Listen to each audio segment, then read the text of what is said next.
প্রিয় দেশবাসী, আপনারা জানেন মেজর সিনা মোহাম্মদ রাশেদ হত্যার প্রধান আসামি ওসি প্রদীপ ফাঁসির রায়ে ঘোষিত হয়েছে বহু আগেই, কিন্তু আজ পর্যন্ত ফাঁসি কার্যকরের তারিখ ঘোষণা করা হয়নি।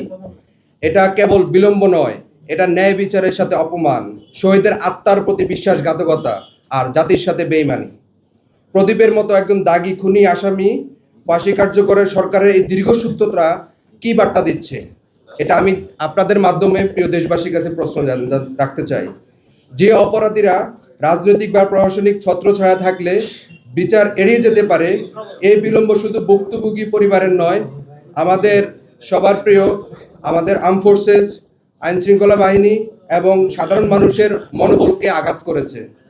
আমরা এক্স ফোর্সেস অ্যাসোসিয়েশন স্পষ্টভাবে আপনাদের মাধ্যমে পুরো দেশবাসীকে জানিয়ে দিতে চাই, এ ধরনের বিলম্ব আর চলবে না।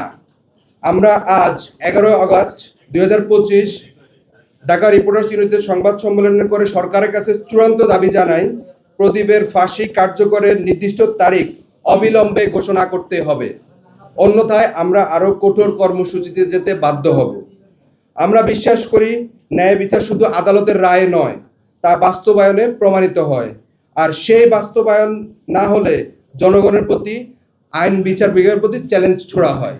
সেজন্য প্রিয় দেশবাসী, আপনাদের মাধ্যমে, গণমাধ্যম কর্মীদের মাধ্যমে আমরা জানাতে চাই যে আমাদের আইন বিভাগ এবং রাষ্ট্রের সুপ্রিম কোর্ট যে রায় দিয়েছে সেটি কার্যকরের যে তারিখ, সে তারিখ অবিলম্বে ঘোষণা করতে হবে।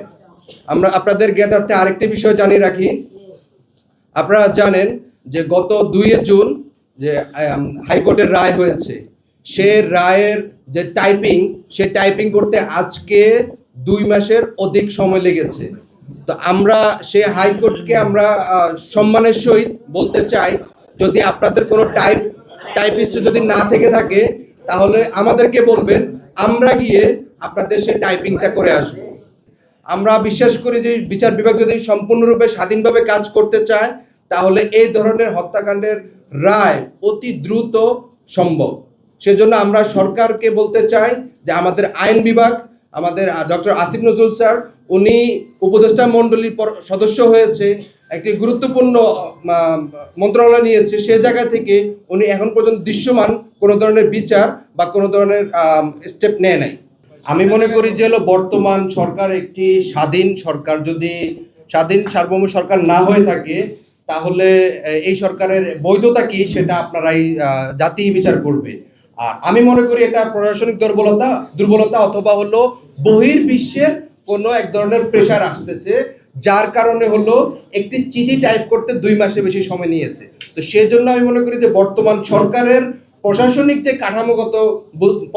কাঠামোগত যে আমলাতান্ত্রিক জটিলতা, সে জটিলতার কারণে আমি মনে করি যে এই বিচারের রায় কার্যকর হওয়াতে বিলম্বিত হচ্ছে।